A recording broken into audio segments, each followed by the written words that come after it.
சீதாதேவியை தேடி போகிற பயணத்தில் தென்முனைக்கு ஒரு குரங்கு கூட்டம் வந்தது. கடல் தாண்டி லங்கைக்கு போகணுமே, யாரால முடியும் அப்படின்னு யோசிச்சுக்கிட்டு இருந்தாங்க. இதை செய்யக்கூடிய ஒரே ஆள் அனுமன் தான் அப்படின்னு முடிவெடுத்தாங்க.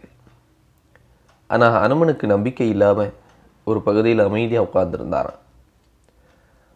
அப்போ ஜாம்பவான் சொன்னாரா, நீ சின்ன வயசில் சூரியனையே பழம்னு விழுங்கி ஏப்பம் விடணும்னு நினச்சவன், அவ்வளோ ஆற்றல் உனக்கு இருக்குது, உன்னுடைய ஆற்றலை நம்புன்னு சொன்னாராம். அதற்கு பிறகு அனுமான் சிந்திக்க தொடங்கினார். முதலில் தன்னை நம்ப ஆரம்பித்தார். ராமநாமத்தை ஜபித்தார். அவரால் அந்த கடலை கடந்து இலங்கைக்கு போக முடிந்தது. ஆக அனுமன் என்ன சொல்லுகிறார் நமக்கு?